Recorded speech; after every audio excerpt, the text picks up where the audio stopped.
With that child abuse investigation, that led to 21 of the couple's children being taken into protective custody. You heard me right, 21.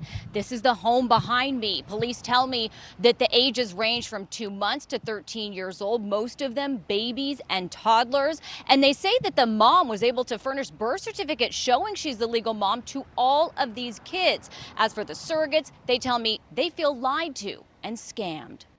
Kayla, why did you want to be a surrogate mother? I love being pregnant, but I was done growing my own family. So I thought, what better way to get to experience pregnancy at the same time as help somebody grow their family. Kayla, a 27-year-old Texas woman, wanted to be a surrogate mom to help a couple struggling to build a family. And she made it a reality when a surrogacy agency paired her with an Arcadia couple, and she agreed to have their baby by transferring their embryo via IVF.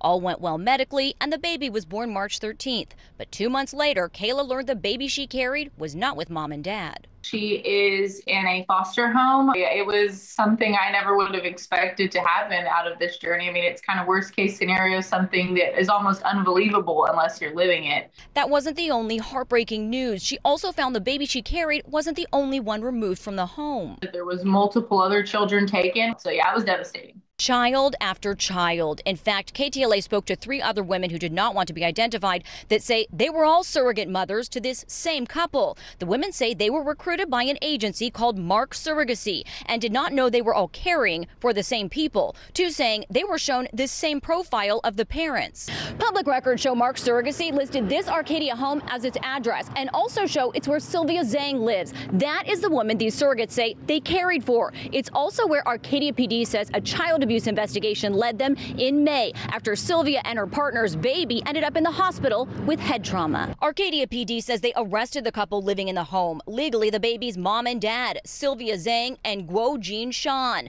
on suspicion of felony charges. Child abuse, child endangerment, and we served those arrest warrants on May 9th. Police allege a nanny abused the baby and the parents knew but did not get medical care for 2 days. Department of Children and Family Services investigated, removing the rest of the couple's children from their custody. But the number is staggering. So in total, there were 21 children taken into protective custody related to the mother and father. You heard right, 21 children, all taken into DCFS custody. As for Mark's surrogacy, public records show they filed papers terminating the company. We're pretty far along. But a Pennsylvania surrogate who says contractually she can't disclose her name or the parents says she is due in the fall, and she doesn't know where that baby will end up. So we are carrying with Mark Surrogacy, and we're currently 26 weeks. And it really hit hard when all of this came through. We're learning more now today about a fertility clinic, a local one behind me, that a few of these surrogates received their care at. Also, I just spoke to a Virginia woman who says that she is also a surrogate for this same couple. She didn't want to be identified. Why? She is still carrying. She's due October 1st, and she says she has no idea what the outlook is for this baby. She and others, I've now spoken to 6 of these surrogates, are all reeling from the shocking revelations. Very devastating, and I feel real bad for these kids. 31-year-old Florida surrogate mother Perla LeBird reacting to news that an Arcadia couple she carried a baby for were arrested in May on suspicion of child endangerment. I knew the way my situation was going that something was wrong. I just couldn't put 2 and 2 together. Like other surrogates I've spoken to, the intended parents led Perla to believe they had one child and wanted to give them a sibling, but were struggling with infertility. Multiple women were told the embryo transferred to them via IVF was the father's sperm and a donor egg. Perla's journey took a turn for the worse when she went into preterm labor, spent a month in the hospital in her home state, and had the baby early on June 3rd and stillborn. She says the intended parents never showed up. I think what hurt me the most is the fact that I felt like the baby was abandoned, and I was too. Okay, take a look. I got a text response from a cell phone associated with Sylvia Zhang saying any accusations of wrongdoing are misguided and wrong. We look forward to vindicating any such claims at the appropriate time when and if any actions are brought. She wouldn't answer any further questions. Back out here live, the couple is out of jail. Police tell me that they do plan to present a case to the district attorney within a few weeks. They also tell me that the FBI is now investigating. As for why 21 children, that is a question we do not have an answer to. Some of the surrogate mothers are now furiously working to try to figure out if they can become foster moms to the babies they delivered. In fact, there is... An Arcadia couple is under investigation after their 2-month-old baby suffered severe head injuries. Child Protective Services has removed 21 children from them. Investigators are looking deeper into a possible surrogacy scheme. I asked the police, is this like a puppy mill for kids? And they said no. And you say what?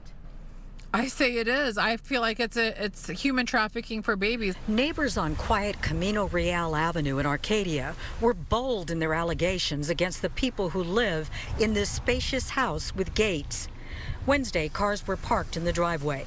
Several neighbors told me they had long-held suspicions on what they worried was going on behind closed doors. That they're doing illegal activity, and this is not what our neighborhood is about. A neighbor describes the activity around and inside the palatial home. I noticed like a desk, and it looked to me exactly like a hotel. A lot of different vehicles in the parking area as well. Detectives ended up executing a search warrant here at this mansion. You'll notice that there are a lot of security cameras around the property, and detectives ended up reviewing the surveillance footage in which they found that there was a nanny that was actively shaking and hitting that same baby. Investigators say that apparently the parents knew that the child was hurt but waited until it began having seizures before going to seek help. That nanny that was seen shaking the baby in that video has not been seen. Right now they are actively looking for her, hoping that she has not fled the country. But even more disturbing, that footage showed more than that one attack. Detectives say that there were other nannies caught on camera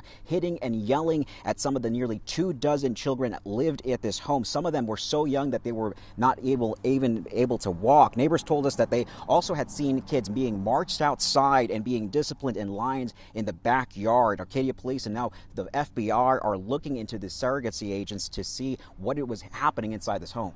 Apparently neighbors are also saying that the setup inside, it's more like a business than a home. Apparently you walk in and there's like a lobby in there with a little desk.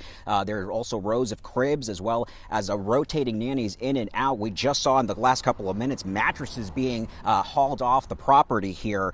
Detectives have also found that the surrogacy agency ended up just losing its license, and records have hinted that the kids were destined to be sold off and so not being raised here at the house. And so that's why right now there's pattern that's being set up of why investigators believe that this was all a scam.